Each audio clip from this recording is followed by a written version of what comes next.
¿Qué significa despertar un día y descubrir que un vecino, un compañero de trabajo, un familiar simplemente ya no está, deportado sin aviso y sin despedida? Hoy hablaremos de ICE, el Servicio de Migración y Control de Aduanas de los Estados Unidos, una agencia que, dependiendo a quién le preguntes, representa la ley o representa el terror. Bienvenidos a este episodio donde vamos a analizar desde distintos ángulos uno de los temas más diversos y urgentes de la política norteamericana actual. ICE fue creada en 2003, después del 11 de septiembre, como parte del Departamento de Seguridad Nacional. Su misión oficial fue proteger las fronteras y hacer cumplir leyes migratorias dentro del territorio estadounidense.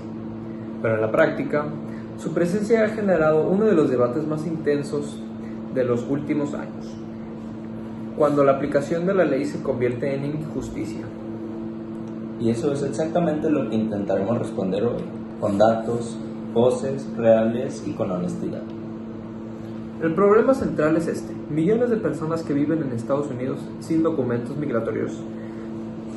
Según el Pew Research Center, se estima que hay entre 10 y 12 millones de personas indocumentadas en el país.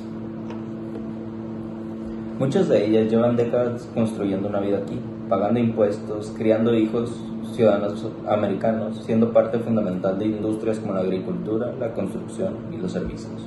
Y de un momento a otro pueden ser detenidas, separadas de sus familias y deportadas a países que en muchos casos prácticamente ya no conocen, porque llevan 18, 20, 30 años fuera. Los rodeos de ICE han aumentado en ciertos periodos políticos. Las comunidades inmigrantes reportan vivir en un estado constante de miedo. Miedo de ir al trabajo, a llevar a sus hijos a la escuela o a llamar a la policía si son víctimas de algún crimen. Y eso tiene un nombre, es miedo institucionalizado. Cuando el Estado se convierte en una fuente de terror para parte de su población, algo está profundamente mal. Este no es solo un tema americano, es un espejo de lo que ocurre en muchos países del mundo, incluyendo el nuestro. Las migraciones masivas son una realidad global impulsada por la pobreza, la violencia y la falla de oportunidades. Cuando vemos las políticas de ICE, estamos viendo también el debate universal sobre soberanía nacional versus derechos humanos. ¿Hasta dónde llega el derecho de un Estado a controlar quién puede quedarse en su territorio? Y algo más que no podemos ignorar: los latinos somos el grupo más afectado. Según datos del propio ICE, más del 85% de las deportaciones en años recientes han involucrado a personas de origen latinoamericano. Eso nos incluye directamente, eso nos toca como comunidad, por eso importa que hablemos de esto hoy, con seriedad y con empatía. Porque informarse es el primer paso para actuar, y actuar puede significar desde votar hasta apoyar a un vecino que no sabe cuáles son sus derechos. Entonces, la pregunta de este episodio ¿es ICE una herramienta necesaria de seguridad nacional? ¿O se ha convertido en un instrumento de persecución que viola los derechos humanos? No hay una respuesta fácil. Hay personas que defienden a la ICE con argumentos válidos y hay personas que lo critican con argumentos igual de válidos. Nuestro trabajo hoy es escuchar a ambos lados, analizar los datos y llegar a nuestras propias conclusiones. Los invitamos a hacer lo mismo. Antes de escuchar las entrevistas, queremos contextualizar con algunos números que encontramos en nuestra investigación. Los datos son importantes porque nos ayudan a ir más allá de las opiniones. En el año fiscal 2023, ICE realizó más de 170,000 arrestos de migrantes en el interior del país. El número más allá de 2013, de estos aproximadamente 70% tenían antecedentes penales previos, pero el 30% restante eran llamadas detenciones en no criminales. Ese 30% no es un número menor. Estamos hablando de decenas de miles de personas detenidas sin haber cometido ningún delito solo por estar en un país sin papeles. Según el American Immigration Council, el costo de deportar a una persona es de aproximadamente $10,900. Si se deportara a todos los indocumentados estimados, el costo superaría los $100,000 millones. Un estudio del Centro de Investigación Económica y Política encontró que los inmigrantes indocumentados aportaban cerca de $11,700 millones anuales en impuestos estatales y locales. Contribuyen al sistema aunque el sistema no los proteja.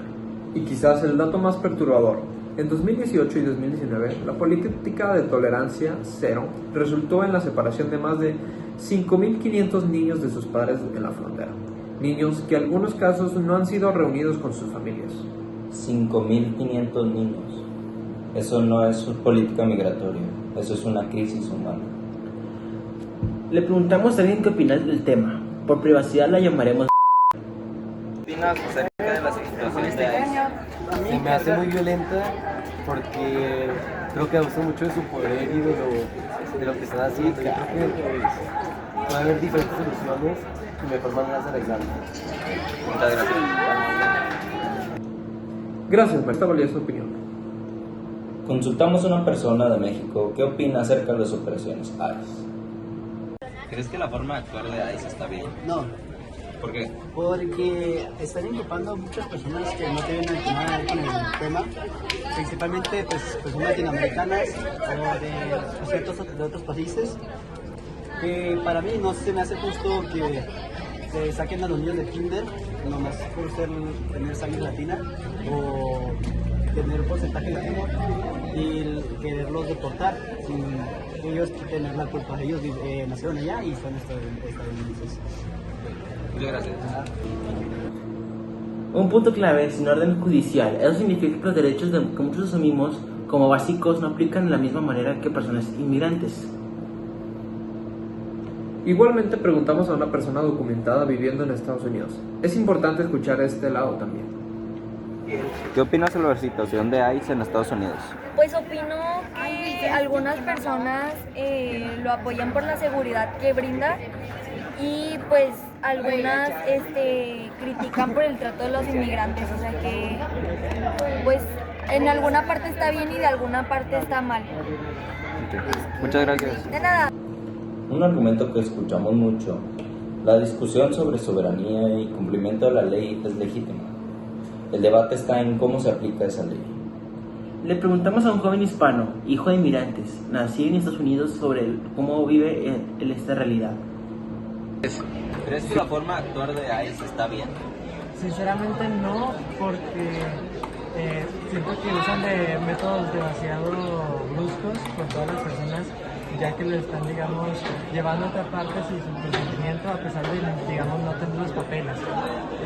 Siento que pues no es, aparte, no correcto moralmente. Hay varias maneras, aunque sí sé que es más complicado en el ámbito legal, pero siento que como personas pues podemos arreglarlo de mejor manera. Muchas gracias. Ciudadano americano, con miedo de abrir la puerta de su propia casa. Eso lo dice todo. Finalmente hablamos con alguien que ha observado de cerca estos movimientos. ¿Qué opinas sobre la situación de ICE en Estados Unidos?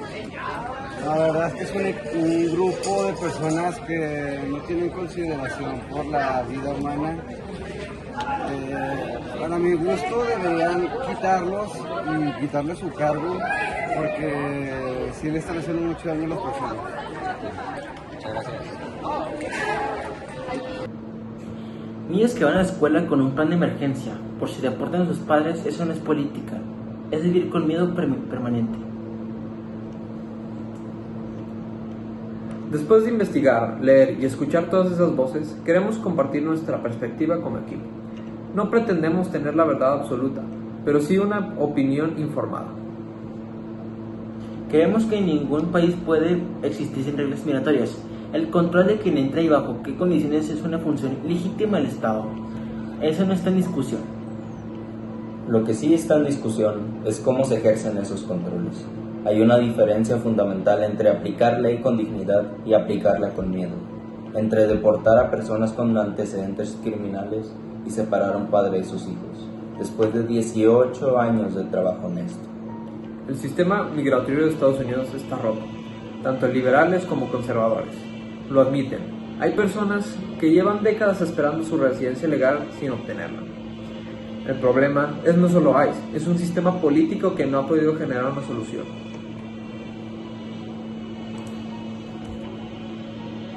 Y mientras ese sistema no se reforme, ahí seguirá siendo la cara visible de una política que en su aplicación actual muchas veces viola principios básicos de derechos humanos. Y eso, como equipo, creemos que no es aceptable. Podemos debatir sobre métodos, podemos debatir sobre leyes, pero no podemos debatir sobre si los seres humanos merecen dignidad. Eso no es negociable. Cerramos con una reflexión. La migración no es una crisis nueva, Los seres humanos hemos migrado desde que existe la humanidad, buscando mejores condiciones de vida para nosotros y para nuestras familias. Detrás de cada número de una estadística hay una persona, una historia, una familia, un sueño. Reducir la discusión migratoria a números, muros y deportaciones es deshumanizar a millones de personas que en su mayoría solo quieren una oportunidad. Te invitamos a informarte, a no quedarte con una sola fuente y escuchar voces diversas, incluyendo las que no son afectadas directamente. La empatía no es una debilidad, es una inteligencia social.